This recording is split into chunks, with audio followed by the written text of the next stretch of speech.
Hey, Vikings faithful, Skull Nation, are you still buzzing from that insane Week 1 comeback? I know I am. J.J. McCarthy just lit up Soldier Field in his NFL debut, and we've got a massive Week 2 showdown looming against the Atlanta Falcons. Today, we're diving into the roller coaster of McCarthy's first game, his shiny new award, and what's coming next for our purple and gold. Buckle up. This is Vikings news, and it's going to be a wild ride. So, what was your favorite moment from that Bears game? Drop it in the comments, and let's get this party started. Picture this.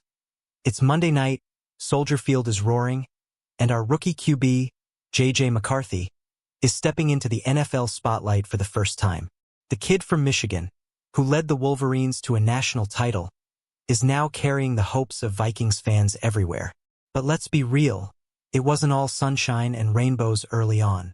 Through the first 3 quarters, J.J. was finding his footing, throwing for just 56 yards and struggling to crack the Bears' defense.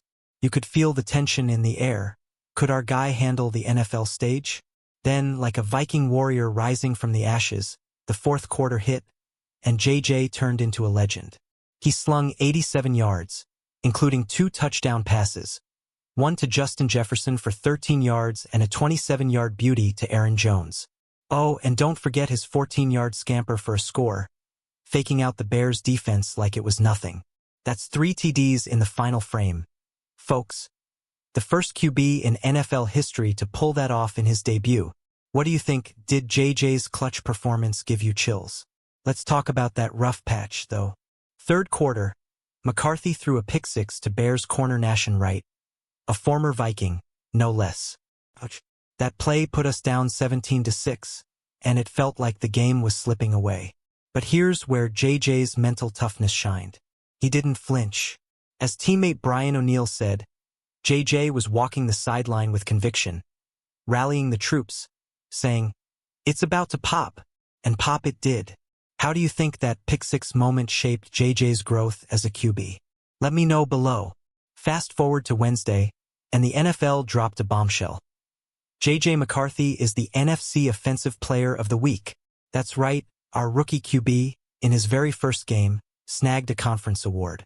Sure, some folks might argue Rams Puka Nacua had better raw stats with 10 catches for 130 yards. But the NFL saw what we saw: JJ's heart, grit, and that historic fourth-quarter comeback.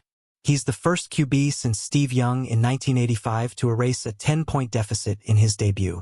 Skull, JJ, do you think this award lights a fire under him for Week 2? Now, let's set the stage for Sunday Night Football at US Bank Stadium. The Vikings are hosting the Atlanta Falcons, and it's not just any game.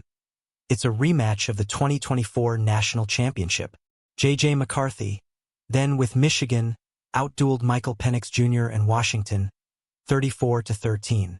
Now, these 2 first-round picks, J.J. at number 10, Penix at number 8, are squaring off again, this time in the NFL.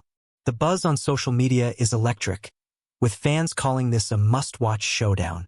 Who's got the edge in this QB battle? Drop your predictions in the comments. Let's zoom in on that Week 1 win. McCarthy finished 13 of 20 for 143 yards, 2 passing TDs, 1 rushing TD, and a 98.5 passer rating. Not eye-popping numbers, but the clutch factor? Off the charts. He became the 11th Viking since 1984 to win NFC Player of the Week in Week 1, joining legends like Dante Culpepper and Sam Bradford. Coach Kevin O'Connell said it best. JJ had that unbelievable look in his eyes, leading 3 straight TD drives to flip a 17-6 deficit into a 27-24 victory. When's the last time a Vikings game got your heart racing like that? The Bears game wasn't perfect, no doubt. That pick-six to Nation Wright stung, and the first half was rough. Only 48 yards passing and no third-down conversions until the fourth quarter. But JJ's ability to shake it off and deliver when it mattered shows why the Vikings bet on him after letting Sam Darnold and Daniel Jones walk. Fun fact, McCarthy's 14-yard TD run included a slick block by T.J. Hawkinson. How much do you think team chemistry played into that comeback? Let's hear it. Now, about that Falcons matchup. Michael Penix Jr. is no slouch. He's coming off a tough Week 1 for Atlanta, But this guy's got a cannon arm and a chip on his shoulder from that 2024 title game loss. The Falcons are hungry, and their defense will test JJ's ability to clean up those early game mistakes. US Bank Stadium is going to be rocking Sunday night. Can you imagine the energy? What's your game plan for JJ to outshine Penix? Share your thoughts below. Good news, Skol fans. Christian Darrisaw, our star left tackle, is expected to return for Week 2 after missing the Bears game. That's huge for protecting JJ's blind side against a Falcons front that's itching to disrupt. Darrisaw's presence could give McCarthy the extra second he needs to find Jefferson or Jones downfield. How big of a difference do you think Darrisaw makes for our offense? Let's debate it in the comments. Let's talk about Kevin O'Connell for a sec. This guy's coaching magic is unreal. At halftime, down 10-6, he looked JJ in the eye and said, "You're gonna bring us back."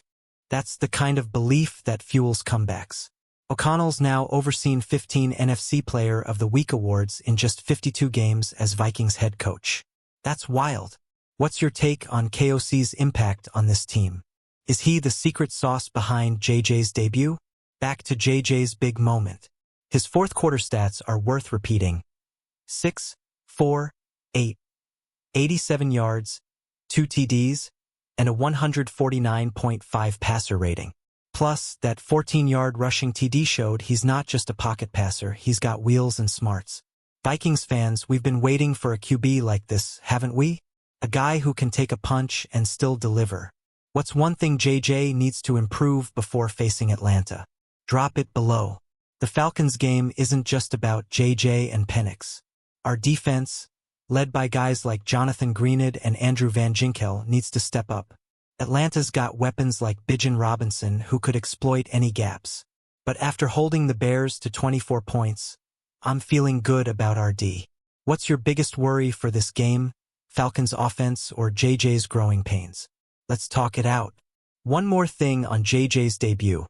His fiancée, Katia Karopas, was hyping him up on social media, posting, "Keep showing M." That kind of support off the field matters, right? It's clear JJ's got a tight circle pushing him to greatness. Vikings fans, how much does a QB's personal support system impact their performance? Share your thoughts. Alright, Skol Nation, we're heading into Week 2 with momentum. JJ McCarthy's got his first win, his first award, and now his first home game against a familiar foe. Sunday Night Football is going to be electric, and I want to hear your score predictions. Can JJ keep the magic going? Or will Penix steal the show? Smash that like button, drop your thoughts in the comments, subscribe for more Vikings news, and share this with every Vikings fan you know. Let's keep the Skol spirit alive.